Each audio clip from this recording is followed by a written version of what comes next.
We'd like to welcome you this afternoon. Our little ghost, I can hear it out there in the hallway. So I'll close the door. Okay, thanks. We are so lucky and welcome to have Mr. Evan Smith with us this afternoon. He is the author of the recently published book, which I'm sure you all are aware of, Here by the Owl. It's a fascinating tale of Robert and Agnes Shipley and a secret mission in the Pacific during World War II.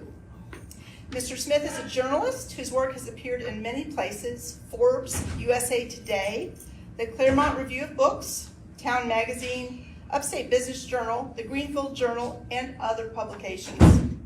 He is a recipient of 7 South Carolina Press Association awards, and he is based out of Greenville, South Carolina. The Greenville Journal reports that Mr. Smith researched and wrote Here by the Owl on nights and weekends, using photographs, military records, letters. It helps when you're the editor of the Greenville Journal to have them say nice things about you. So, well, my boss wrote that for me, so that was nice of him. Yeah. I thought it was very well phrased, and I borrowed from it heavily. Yes. A moving tale. Oh, yes. Yeah. Beautifully written. Oh, you used all these wonderful things: military records, letters, oral histories, in-person interviews, and documents sourced from the National Archives. Your nonfiction book pieces together the story of late Robert and Agnes Shipley of North Carolina and sheds light on Robert Shipley's role in this mostly forgotten historic mission of World War II. And then the same journal also quotes you as saying that Great the book, publication. the book is not only a professional accomplishment, but a promise kept. And I really liked this part. So you said that Robert Shipley is my great-great-uncle. And in the final years of his life, he was in the process of putting together his memoirs, but died before finishing them. And I gave my grandmother and my family my word that I would do it, and that was that. Yeah, it's one of those things where when you first say it, you think, oh, you can finish it in a couple months, and then all of a sudden, like 3 years have gone by. So, yeah. But anyway, thank you for the introduction. That was very nice. Thank you for being here with us. Yes. So, yeah, my name's Evan. Nice to meet you guys. I'm bad at these things, so sorry. Hopefully we can have more of a conversation. I don't know how many of you guys have read the book or familiar with it. Yeah. Okay. So that makes it a little easier. Yeah, just my backstory. I got stuff everywhere. So I'm from Ohio originally. Grew up in Columbus and got my start writing for newspapers in Southeast Ohio. Moved to DC for a little bit, ended up in Greenville, South Carolina, but my great-grandmother is Robert Gray Shipley's sister. Her name was Esther Jo, and so all my life I'd heard about, Uncle Bob and Aunt Agnes and how great they were. And I think the first time I met him was at my great-grandmother's funeral when I was like first grade, and he made me eat undercooked chicken liver. And it was pretty, I think my uncle gave me like $20 or something. It probably wasn't $20, it was probably like $2 to eat it. And I just remember this old, wise-looking guy being like, good, yes. Like, he was very proud of me for eating the chicken liver. So, I don't know, how many of you guys are familiar with the Shipleys? I mean, you know the Shipleys somewhat. I've come across some of them. A few, yeah. Strange group of people. But I missed the hand, sorry, how many? So a good number of you guys. And I assume some of you probably have spent quite a bit more time with them than I have. So I would love to, at a certain point, just to hear some of your guys' stories about them. Because the experience for me was getting to know people who I didn't really know all that well. Like Uncle Bob, Archie in the book, was always spoken of so highly by my grandmother because when she was a girl, he was just this amazing guy who was doing all these cool things, who would always spend time with them. And, his longevity, his responsibility, his, quiet sort of genius that he exuded constantly, obviously Agnes being there, this rock, her entire life, and having this this legacy that was always spoken of so highly. So when I found out about the memoir he was trying to write, it felt kind of foolish to try to undertake their story just because, my job is going around talking to strangers and telling their stories, and this one was a bit more burden because, not a burden, there was so much more weight to it because the more I learned about them, the more I realized, like, you walk into this room, how many people know them, how many people have loved them and care so much about what they did for, Watauga County, for generations of students, for the ag community writ large. So, yeah, it's one of those things where I better not screw this up. And there's like a couple typos in the book that somehow missed copy editing. I'm like still kicking myself over those, months later. But it's one of those things where it's really weird getting to know someone from this distance of both time and space and all that, because the Shipleys were really kind enough to basically give me carte blanche to go through all of the records. So the way this book is written is, I originally thought maybe I will try to write it from RG's perspective, but I soon realized that would be a foolish endeavor because I'd be trying to replicate a voice and a tone and a treasure trove of knowledge that I can come nowhere near touching. But one of the interesting things about putting this together is, in some of the final years of his life, Bob Shipley sat down for like a 15-hour interview for oral history, and oh gosh, more people. and so I had like 15 hours of him just talking constantly about everything and anything. A significant amount that was not helpful for writing a story because it was about Caponizing roosters and very, very nitty-gritty stuff about phenotypes and conformation of cattle and Hereford Angus crossbreeds and stuff like that. It's great material. It's not, which is funny actually, because in an early draft of this book, one of the granddaughters read it and said it's a little too cattle heavy. Can you tone me down on the cattle, please? So I'm like, all right, I'll amp up the love story, but the cattle stuff was, it's interesting. But so I had that, and I had this guy basically just talking about his life for spanned 100 years. He was 101 when he sat down for this interview. So that was fascinating. What really changed it for me was when I found that Agnes, during the war years, RG wrote to her, with the exception of maybe 1-2 days, he wrote to her every single day, sometimes twice a day. So I had hundreds of letters. So first, I had to teach myself how to read cursive. You get very messy handwriting. It's one thing in my age, you kind of forget how to read cursive, but I can type fast, so it's fine. It evens out. But going through these letters, one, it's so personal because these are letters from a guy to his wife that he was thousands of miles away from, and he missed her so much. And it told this story gradually over the course of years when he was gone, or running around, going from place to place, but months. There were weeks where he didn't know what was happening with her because, I don't know, folks who have read the book, she was pregnant at the time and going through a lot of health issues. So you can see this guy kind of desperate for information, desperate to connect to his wife, and it offered up a really stark contrast to RG Robert Gray Shipley, the respected, Watauga County legacy guy who everyone loved.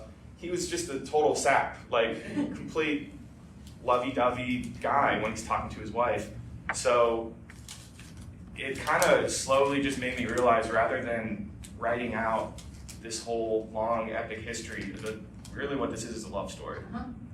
And one of the most difficult parts about writing it is when you're trying to come up with characters, if you're coming up with a novel, for instance, the characters have to be flawed, they have to make mistakes, they have to screw up a little bit, that way there's tension and conflict. And these are just two really good people who just love each other. The whole time I'm like, can one of you get angry or something and please be mad at one another? Can we have the fight in the third act and then they make up at the end or something? But really, what allowed me to weirdly figure out how I was going to structure the book was, I was reading one of those dumb Tom Clancy style books where it's just a hero going out, doing cool stuff, and never once having that internal dilemma about who they are. And I realized that the conflict that they faced throughout their life was all external. They always were steadfast in who they are and their love for one another. So that's when I realized that, okay, this is just a love story. I'm kind of, my hands are tied a little bit, yeah. So the way the book works is, for those of you who haven't read it, it basically tracks the moment they met till the end of World War II and the years that they spent, many of which were apart. About half the time since they had gotten together, they had been separated. So trying to deal with starting a family and navigating the chaos of World War II, and that sort of, when I started doing the research, I realized that he had been a part of one of the most interesting missions, I think, in the entire war, and one that I'd never heard of. So, I don't know, should I spoil it or something? What happens? Yeah. Everybody's read it. You can't spoil it. Oh wait, everyone's ready? Okay, so I'm just talking, yeah. So anyway, yeah, that was fascinating to be able to go into the National Archives and find dozens, I wish there were more pictures in the book, just dozens and dozens of pictures of the time they spent on Ascension Island. Anyone who hasn't read the book, they go to this island to basically invent modern hydroponics, which had huge implications both for the war effort and for, you know, the decades that have since followed. And the ending kind of is a little frustratingly relevant now, given everything that's going on with, you know, nuclear threats. But yeah, I'm kind of rambling. I don't know. I guess the process for me was it was just fascinating, and I feel like I learned how to actually write while I was putting it all together. I'm still rambling. I have no idea what to. I would like to say that there is a tension in the book, particularly when they're separated, and you know, how long is this going to go on? Is she going to be able to live through this medical issue that when she was pregnant? But because John and I were reading it together, and then there were points where, I mean, I cannot wait to get in the page to turn to see what's going to happen next. I mean, the whole story really was, for me, very tense, and it was so beautiful. And I haven't cried in a book for a long, long time, but there were moments in this book that I was almost in tears. It was so sweet. It was so dear. So. Can I ask a question on your perspective of the characters? There's a question of in the book it talks about how, you know, he did write her and she didn't write back. Mm-hmm. Why do you think that was? I mean, do you think that she was right in not doing that? That was like a place in the story that I got real. Oh, her mother. Yeah, when, you know. Yeah, and then not to his other family. I mean, because the other family members knew what was going on, Right. and you can see it's not. I didn't want to overkill it in terms of like getting the point across, but there were letters he sent to his family members where he's like, "What is going on? Like, why are you guys not telling me?" And he's clearly frustrated. So, I think it's a number of factors. One, at a certain point, she physically couldn't write, and her too much swelling issues, horrible lethargy. It's hard to lock down an exact diagnosis for what she was going through, but I know in her later years, especially, she was pretty kind of succinct about it, and you can correct me about how she described it. Basically, just said, "I've never been in more pain in my life." She never spoke of it. And the only time I've heard, she basically kept it. It's one of those things, and I don't want to play armchair quarterback from a diagnostic perspective, but I think she would likely have been diagnosed with some sort of postpartum depression of some sort. Again, I don't know for a fact if that's true or not. Coupled with the fact that, you know, you got to understand she's lost one of her children. I mean, right before then. The other one was struggling to survive.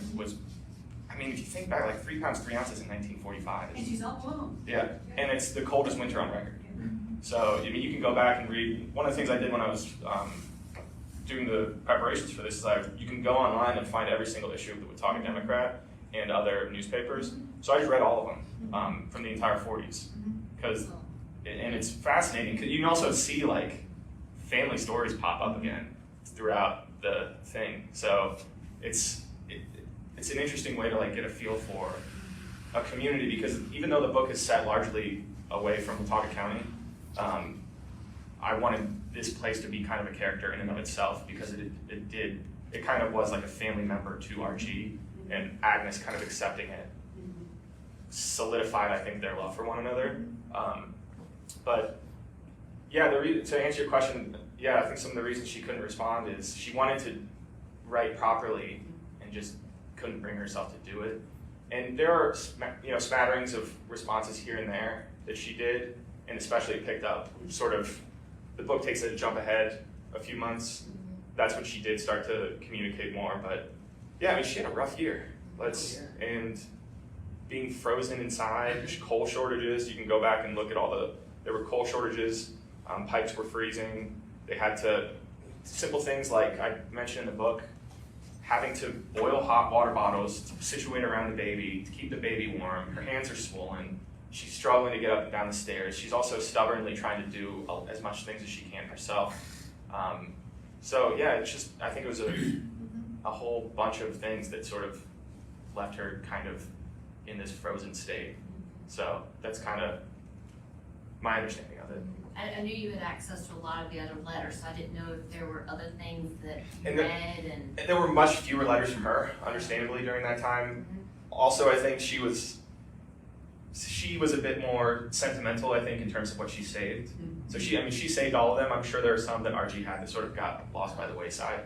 I'm not sure. You kind of have to work with what you have when you're putting a book together like this. Especially when I was first starting to do this book, everyone was like, well, you should just fictionalize it and make it based on. Sort of like Tattooist of Auschwitz is a book like that, I think, where they kind of just riff and make stuff up. But that seemed, one, kind of disrespectful. Two, I didn't want to do it because I don't want to put thoughts in other people's heads that they didn't actually have. And three, I just thought it would be a better book if it was 100%. And I mentioned at the start of the book, I don't know if people skimmed past it, every single quote that's in the book is verbatim from a letter, newspaper article, or some of the interviews they did. Even lines of dialogue that, if I remember reading through letters and there'd be things like RG would write, I remember when we got to the house and you said, boy, this would be a great spot for a garden, don't you think? And I'm like, yes, I got dialogue. Sweet. So, and you've been reading for like 4 hours through all these letters, and that's the one thing you get, but it kind of makes the scene. So it was a fun process. It was putting together a puzzle while also learning. I didn't know what the puzzle was going to look like when I finished it. So, yeah. Has anyone approached you about a movie? They should. I feel like it would make a really good movie. Do people want to see those? I feel like they're trying not to make those movies anymore. Like just simple, classic, nice love stories. True, yeah. So if you see a movie version where all of a sudden he's got like X-ray vision superpowers, maybe that could work. But I'm writing another one right now. I'm trying to work on it because there's a whole other part to the story after the war. I wondered about it. Yeah, that's what another thing is. I was trying to write a book that spanned from 1945 to 2015, and I realized I needed to hone in on this particular story because it was its own book. The next book that I'm doing is all about what happened right after the war. I'll give a quick preview of it. The RG had heard about a bunch of people, refugee families from Europe who were looking for homes. So he said, hey, I'll look into that. I'll apply and see if someone might be interested in coming to the farm because we have all this land. And there was one family that kind of seemed interested, and then he never heard back from them for like a year and a half. And then on Christmas Day, they get a call and I said, your family's at the bus station. And it turned out the patriarch of that family was a spy. So Wow. who spent 5 years in a prisoner of war, basically like death camp, and now was struggling to find his family that he lost. So they helped him search over decades for his lost family. Didn't they have at one time something at the Shipley farm? Or was there talk about doing something? Do you remember that, Jack? I don't.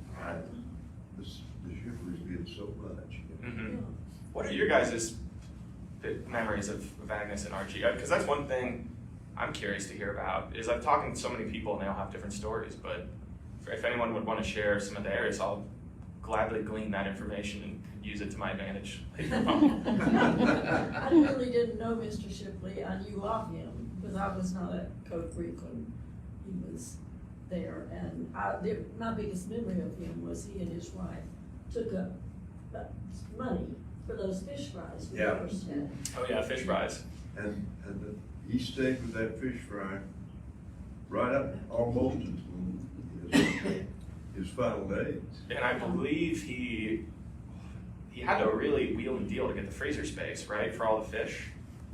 I think there was something along those lines where and Bob, you can tell me if you remember basically having to call upon favors to get the. I missed the comment with my poor hearing, but go ahead. I'm Oh, sorry. I was just talking about the fish fries that they would always do, Oh, yes. and just how all they needed so much freezer space, just because there were so many dang fish. I was not here, living here, when the fish fry started, but it was obviously to be both two purposes, I think. One is a social event for the community and drawing people together, and then second, obviously contributing financially to the coffers to help advance the activities that there would be there. So from my understanding, the storage for the food materials were just when I became aware of it, was a series of chest freezers. Yeah. So half a dozen, and some of these folks here may have worked and participated in that. But that was that. I don't know how long the fish fry has been going on, but It seems like for some years now. Yeah. the organization is probably It's still still going Yes, on. tonight, tonight. Hey, there you go. What's going on right now? What are we doing here? Yeah, Which Saturday night is it, or Friday? Friday. Fridays. Second Friday every month. I thought about that, so it's April through Yes, October. tonight is the night they have the fish fry. Yes. Yes. So You're saying this is the tonight's last- the one, the last one for the year then? Yeah. You're right, you're right, Tom. It's funny how many little details like that you try to like shimmy in as best you can. That, I mean, you could write multiple books. There are so many people that, though, that I have talked to since we became aware of your book, that have such wonderful memories.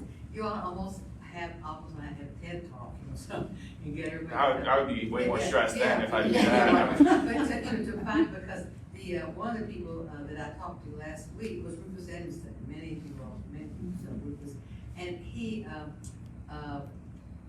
this summer, as you know, this year we're celebrating Boone's 150th birthday, and in the middle of June we had a big party called the Boonerangs. If you've never been to Boone, born here, came through, said hi to somebody, and now you're back, you're a Boonerang. Okay. That's a And good so, name for it. yeah, so unfortunately, Rufus didn't get to come to the Boonerang because, as you all know, he was Sam Bergen's right-hand boy during the Watergate hearings. And this summer, this June, was the 50th anniversary of Watergate, and he was in DC emceeing that birthday party at It's a birthday party for Watergate. for Watergate. But anyway, I'm sure Nixon would love to attend Yeah. that. If he could. Yeah. It's amazing. But anyway, when I told him, I said, I wish you could get home this week, because last night we had a program here, and then, of course, this day is yours. And I said, because it's for the Shipleys. Oh, so he began to wax eloquent about Mr. Shipley. Particularly when he was the mentor, the advocate, the student, the representative on FFA. Mhm. And that's, of course, that's where the title of the book comes from, is that antiphonal opening, for FFA. And he said that every year, they would go to the state contest, the debate and the presentation of the oath contest. Right? Okay, Rufus went from this class to that debate, that presentation in Raleigh for the debate and also for the presentation of the oath, which I find just so dear, right? I almost cried. I'm not a crier, but there's something about the FFA. Anyway, That's one of the things that I did have to cut from the book. It's in there, kind of, but I wrote pages and pages and pages about Archie's trip to. He took all those kids on this Right. trip, and it's well, still this- in there. This was But one of them. yeah, Yeah, and they afterwards, after that presentation part was over, and they announced who the winner was that year, it wasn't Rufus.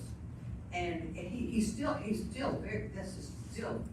And so he said, and I didn't win, he said, and so they came to me, he said, the judges came to me and said, well, you were undoubtedly the bill boxes.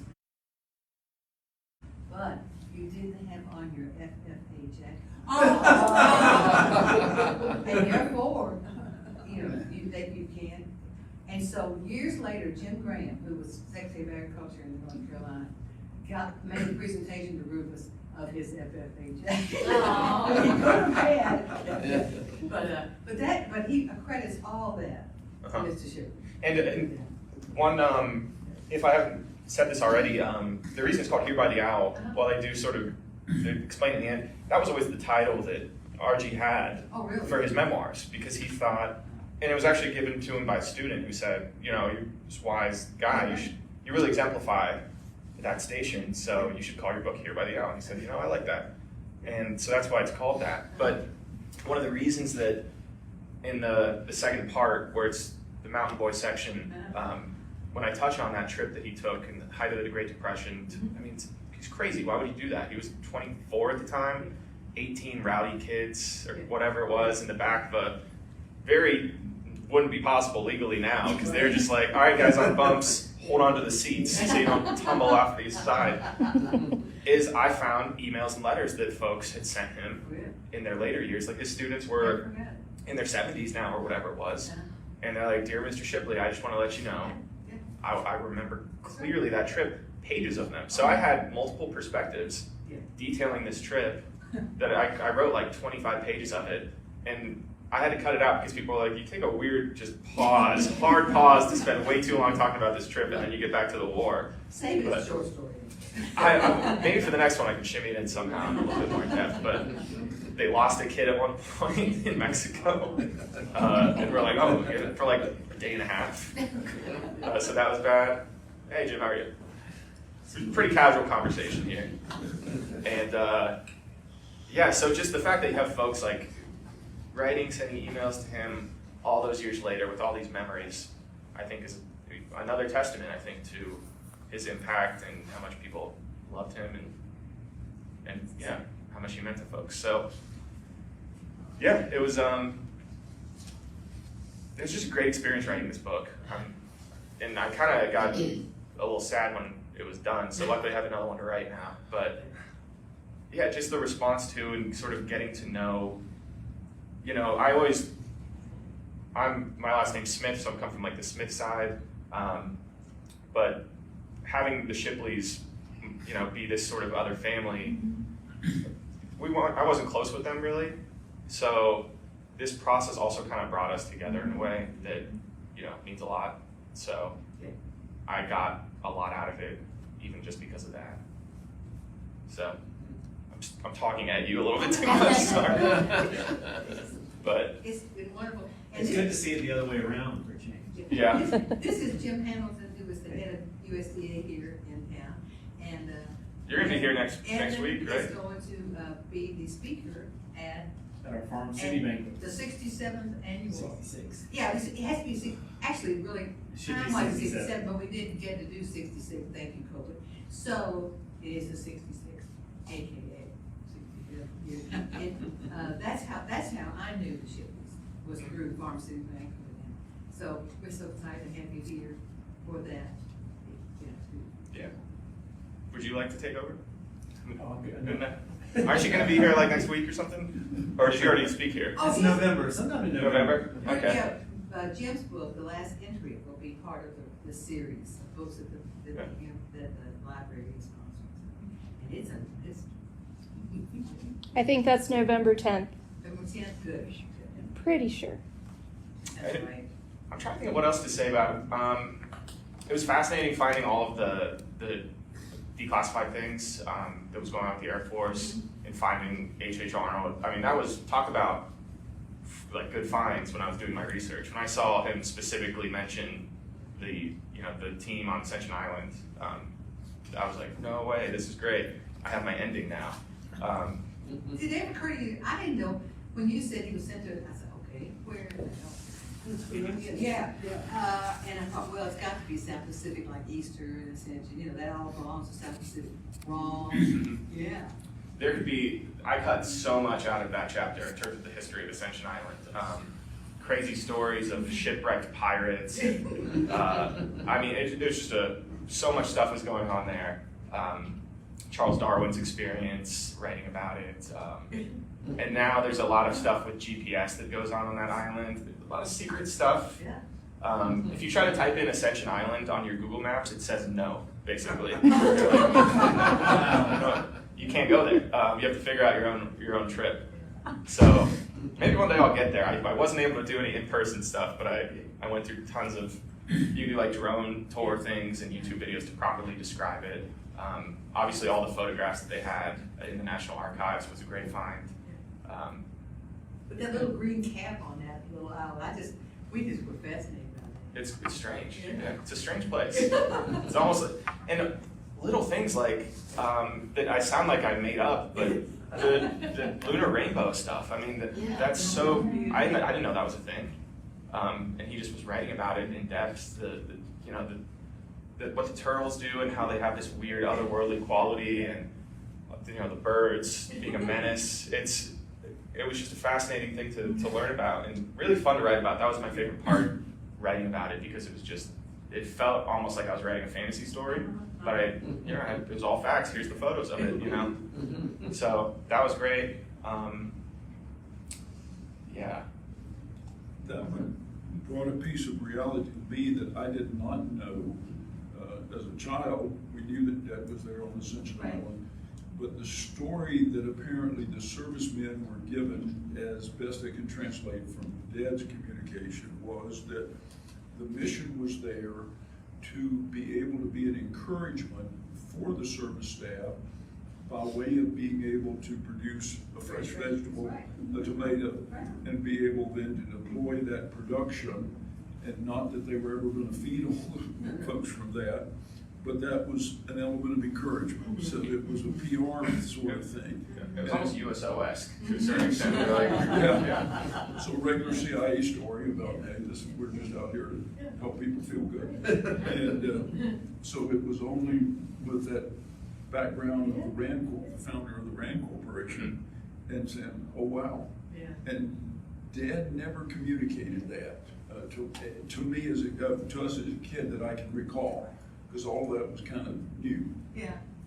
And another perspective that I didn't get to include, the first draft was a little messy and I jumped around a little bit, but when I sort of focused it in just on this particular story is, while General Arnold was writing these reports, he was dying. Like, he had had 4 heart attacks in a row, and they basically said, you need to stop. Like, you can't keep doing this. So when he was putting together his 3rd report, that was him trying to write his legacy, essentially, to put in, and a lot of things that he said are prophetic, if you read through the whole declassified report that they put out, where he just basically, the Air Force was his baby, and for him to include this aspect, this specific mission in this major report, shows that this guy basically on his deathbed, I mean, he lived maybe another year, but not really. He had to go to like one of those, retreat places where you get fresh air.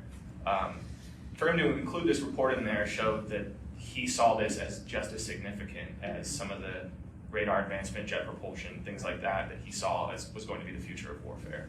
Hopefully this last one doesn't need to be needed, the hydroponics thing, but with everything that's going on the past few months, maybe. So, Yeah. but yeah. Trying to think what else to talk about. Do you have any tips? No, I would love to ask you questions there. From Yeah, and if anybody has any character questions, perspective. yell them out too, by all means. So were there any unanswered questions that if you had RG sitting right here that you would want to ask him after you? Probably. Yeah, what are some of the Oh, yeah. unanswered things for you as the writer and understanding the characters? I would like to just try to present as much of the emotional side as you can based on the facts that you have.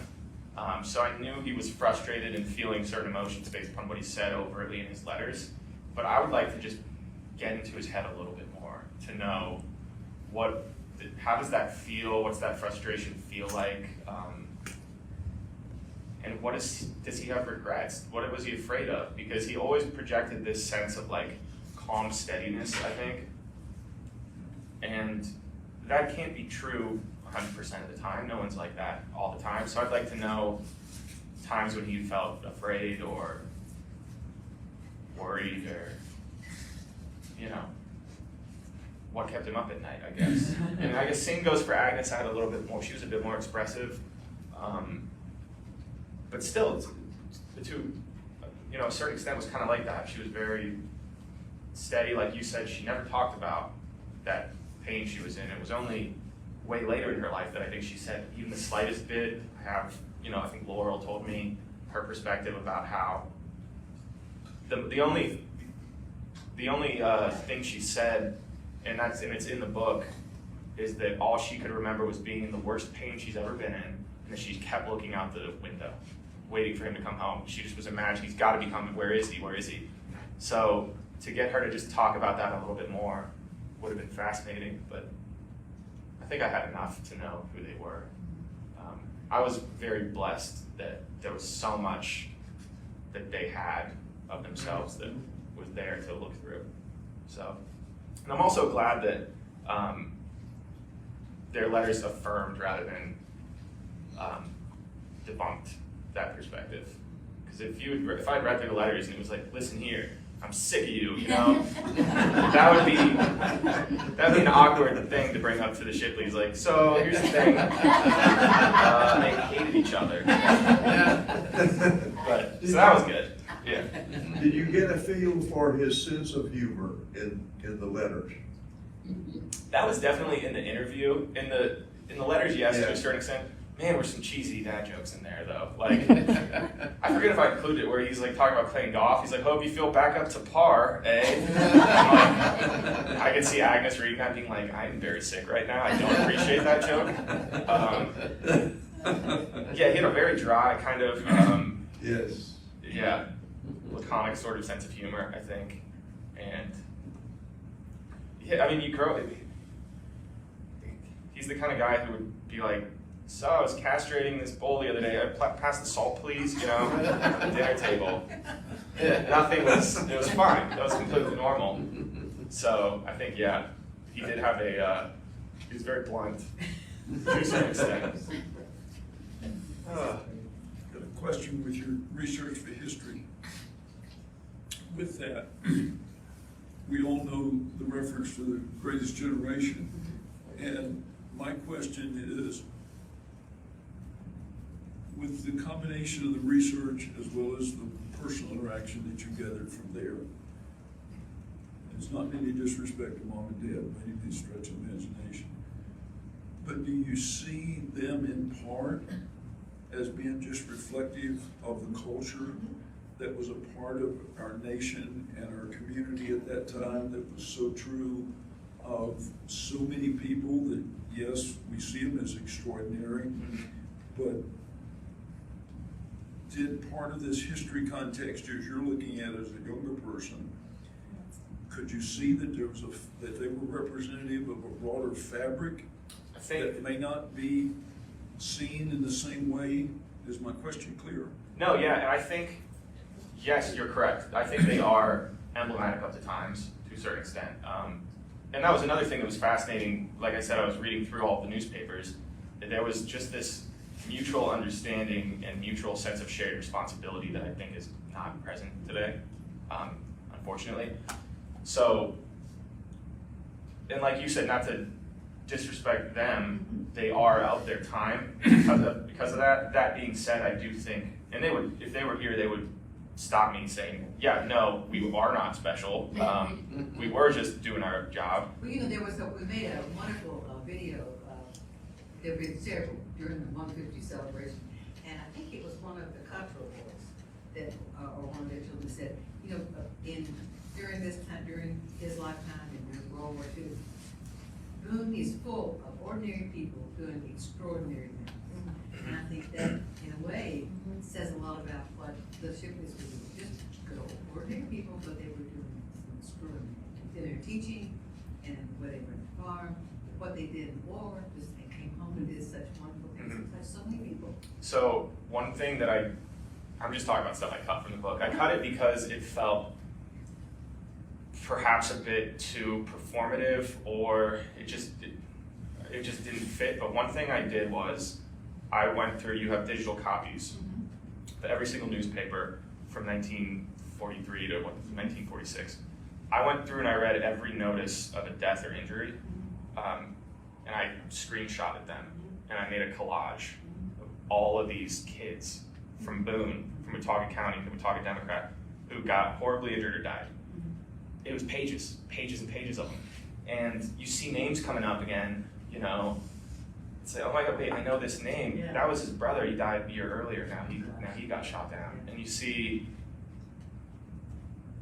it's just like this, it's very humbling because you realize this was not a big community, like, and there were, I mean, dozens and dozens of kids who died in this war, or got injured, and you look at the photos of them, and they're babies. I mean, they're 17 years old, and they look like they should be awkward in a homecoming suit, you know, and here they are in uniform, like in their obituary. So, yeah, that was really kind of disturbing to a certain extent, but also like felt necessary to acknowledge.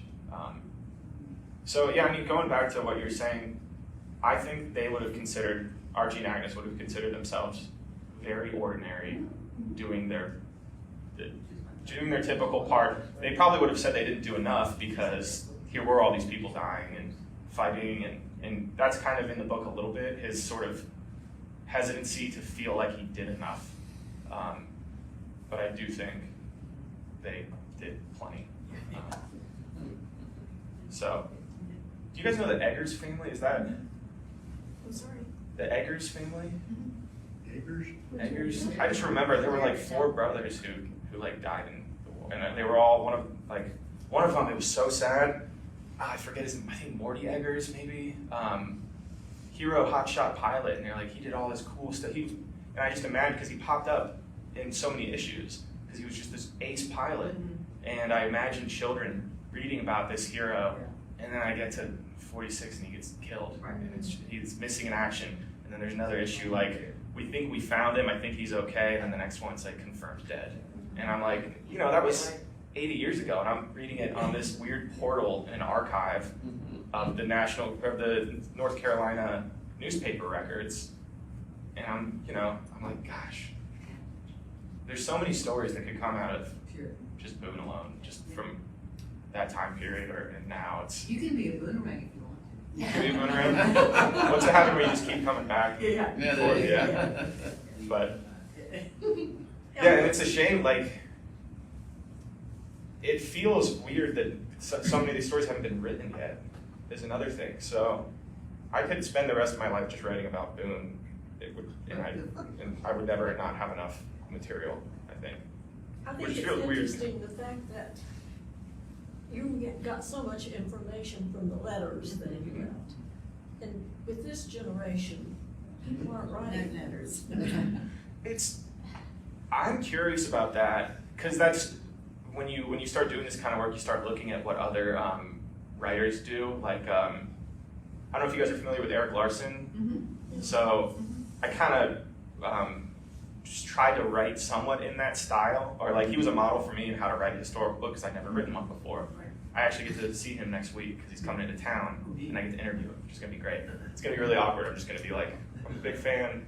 You're great. But he spoke at length about one of the reasons he likes writing about his time period, which is like the late 1800s, early 1900s, is there's all these troves of letters, and you can really get a feel for individuals who may have been long dead because they're speaking in their own voice. Sometimes they're speaking in different voices. They write, "Dear Mom, boy, was it a pretty day." And then they write to their friend like, "Oh my gosh, I got in a bar fight, this was crazy." So then you can read from the same day and realize they're completely different. So I'm curious, it's not that we aren't writing as much anymore. We're probably writing more than ever, but it's text messages, it's emails, all of which can evaporate in this ether of the internet, some of which can remain. But you know, I went to an old email account I had since middle school.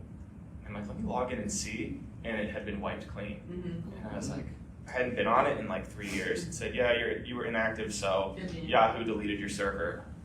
What would I have found in there? Probably a bunch of cringeworthy, embarrassing things, but, you know. But it would have been fascinating to have that, and I do kind of lament that because there's not going to be the storage trunk gathering dust in the attic that the kid finds and realizes, you know, oh my gosh, my dad was friends with Babe Ruth, wow, this is cool, you know, or some other interesting story that can be unearthed, unless there's some weird archival thing. So I think we're in a weird state where it's, the historian of the future might have a hard time with that. Or it could be stored too much, perhaps. I mean, we've all seen folks who wrote things they shouldn't have written 10 years ago, or 5 days ago even, and it comes back to bite them. So it's gonna be interesting. Long-winded answer to your question, I kind of lament the fact that the great epistolary letter writing era is over, because it would have been fun. I'd probably be a better letter writer than I am a texter. So, yeah. Well, I think I do more conversations on the phone than I do sending messages, emails. I'd still rather have the voice. Yeah, and it's like you look at folks I know who have served, they're popping on FaceTime and talking to their, like my brother-in-law's, I don't even know where he is right now, he's somewhere in the South China Sea, but he hops on FaceTime when he gets that briefest bit of internet. He's not writing letters to us. So there's going to be no record of that time in his life where he's serving, which kind of is sad. Well, it is. Don't you think the traditional family was a lot more common in Mr. Shipley's time, in my time, and even the hand-downs of historical information, or it may turn into historical, are not there the same way they have been in the past. I think that's true. But there are a lot of people who, I mean, just look at the plethora of those DNA testing kits. Oh. I mean, people don't know beyond 2 generations where they came from nowadays. It used to be you could tell what town in Ireland you came from. Oh, yeah. Who was the barber of that town. We went on this ship on this date to this spot. We got to Ellis Island at this time. And now, yeah, a lot of folks are like, I'm German? What? You know, I thought I was from Alaska or something. You know, they have no idea. So yeah, that is another thing that's sad. And I'm guilty of that because I didn't know any of this stuff before I started doing this process. So that also taught me a greater appreciation for that. And it also demystified things a little bit because you realize that these stone-faced folks in black and white sepia tone photos were just regular people complaining about stuff, got sick, you know, frustrated at the lamb that sold for too little, you know, stuff like that. So that when you walk, it was the old school right by the Mass General store, that old school building. You can see the faces of the children there, and I'd say, well, this is where my great-grandmother learned to read. Like, this is these floorboards, same floorboards. This is where Archie went in as a kid, hitched his pony outside right where the cars are parked.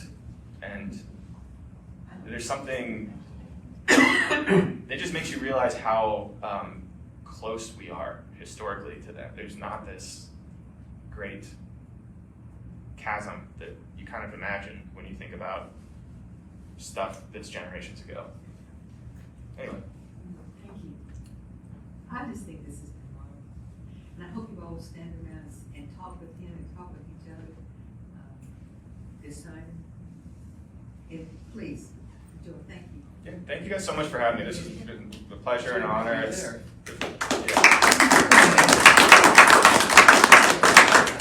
Boone folks have been